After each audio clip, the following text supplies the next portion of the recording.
Jedi Anakin Skywalker is now 19 years old and still Obi-Wan Kenobi's Padawan. He has learned much under Obi-Wan's tutelage, but often resents his master's tight constraints and endless criticism. Considering Anakin to be impatient and reckless, Obi-Wan is sometimes patronizing and condescending towards his young apprentice, although he loves him like a brother. Throughout the galaxy, a separatist movement led by Count Dooku, a former Jedi Knight, is growing. Several thousand solar systems have threatened to secede from the Republic, and Jedi Knights are overwhelmed maintaining peace and order. Senator Amidala, aka Padme, the former Queen of Naboo, has arrived on Coruscant to vote on the issue of creating a Republic army to assist the Jedi. An assassination attempt is made on her life, killing her decoy. Padme resists any special protection, but when Obi-Wan and Anakin are assigned as her bodyguards, she is pleased to see her old friends. After a second assassination attempt on Padme, Obi-Wan and Anakin chase and catch the assassin, but she's killed by a toxic dart before they can question her. Obi-Wan visits his old friend Dex and shows him the dart. Dex tells him it comes from Kamino, a planet of cloners. Obi-Wan consults the Jedi Star System databank for Kamino's coordinates, but all reference to it has been erased. Yoda and Obi-Wan detect a gravitational anomaly in the star map and determine it must be Kamino's location. Knowing that only a Jedi could delete information from the archives, they can only wonder who and why.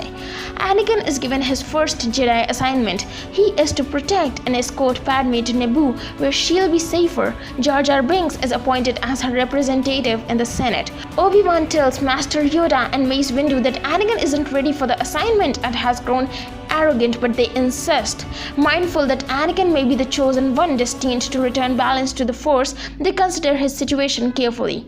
Conflicted and angry, Anakin feels Obi-Wan has held him back and finds sympathy and encouragement from Chancellor Palpatine, who flatters him as being the most gifted Jedi he has ever seen. Obi-Wan discovers a huge clone factory on Kamino. The people of Kamino warmly welcome the Jedi, mistakenly believing he's come to check on the progress of the clone army they say is for the Republic. Obi-Wan learns the cloners were ordered by Sifo Dyas, a master Jedi Knight killed 10 years ago.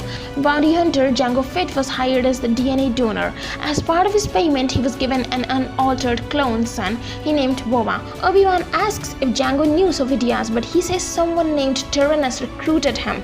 Obi-Wan transmits a message to Yoda and Mace Windu reporting on the clone army, and that Jango is the assassin they are looking for.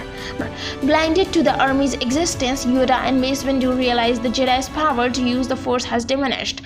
Obi-Wan attempts to capture Jango, but he and Boba escape. Before they take off, Obi-Wan attaches a tracking device to the ship's hull. He follows Jango to the planet Geonosis and learns the Separatists are building a massive droid army there. On Naboo, Anakin and Padme are alone together for the first time. Anakin's been in love with Padme since they met 10 years before, but she only sees the little boy she once knew. Gradually, her feelings deepen, but she is unwilling for Anakin to risk his future as a Jedi. Recently, Anakin has experienced disturbing dreams about his mother.